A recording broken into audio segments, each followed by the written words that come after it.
presence of beautiful objects. Whether people are necessarily aware of the impact that that's having on them or not, it is having an impact. I think beauty is a thing of value. I think that this program brings great value to this campus and to our other campuses in the system. Tara and I met at a sculpture gathering in Abilene, and I just asked her, kind of nonchalantly, would you be interested in working together on a piece at some point? And we presented models, and they liked our designs, but they had some other ideas in mind, that they wanted a bull and bear incorporated into the design, and we had actually shied away from that idea because they had some other bulls, but I didn't have any idea that Joe had made so many bulls in his life.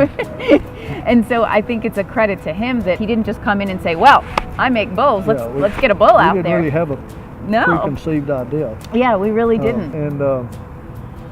That, and then early on we started pricing materials and looking for materials. We found the pipe in Houston, which was handy because it was where the bender was. But we had to find all these people to work for us. Getting involved with other people like architects and people who draw designs professionally so that someone else can build it. Getting all of those entities involved, that was really the first thing.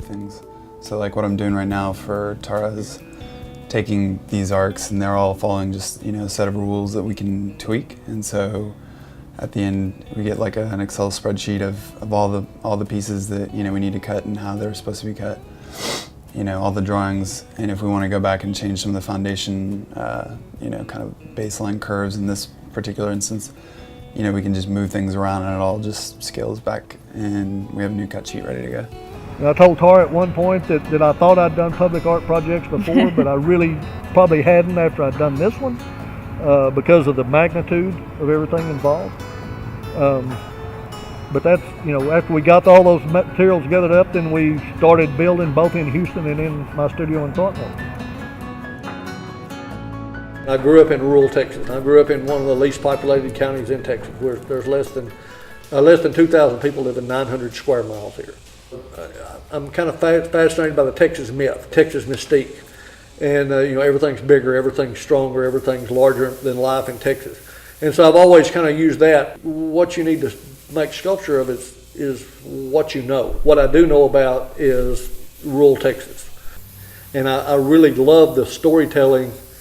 I collect stories, local Texas stories, and I think that's the basis for the narrative pieces is the storytelling. And that's one of the things I would do if I wasn't building art, is I would try to tell stories. The thing I think I'm the most pleased with is that the partnership with Tara has worked out really, really well. The analogy she made about that was that it was like marrying somebody after you met them 2 weeks before, and there's a lot of truth to that. We're in business together. We really didn't know each other for a long, long period of time before we did this, and there's been ups and downs. I wanted a woman partner because they think different, and I think we both bring equal things to the table because of that. I grew up in a little town in western New York called Bath, New York. Right behind our house was like giant hill, giant forest. And we walked all around there, walked through cornfields, but really seeing all of that, I don't think I knew it at the time, but like all of that is sculpture, hay and corn, and all of it is sculptural.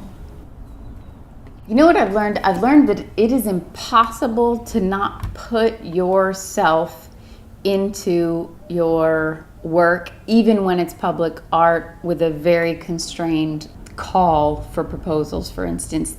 Nature is still a huge influence, and I'm fascinated by people and their relationships and their interactions, and I think my experience has been the best pieces ignite a response, and the way to do that is to have it relate to people.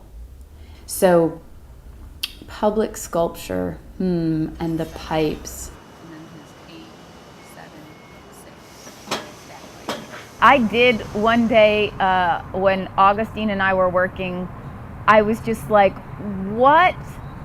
No one does anything like this with stainless steel because stainless steel was not meant to do that. It would be like, making a building out of ceramic. Like you don't do that. That's why you've never seen this. Stainless steel is high maintenance. When you weld it, it moves so much more than steel. It's so much more sensitive. It's so much harder to move itself. So, Joe and I watched the process of them bending them. Joe and his assistant took them back, tacked things together. Augustine and I got them back.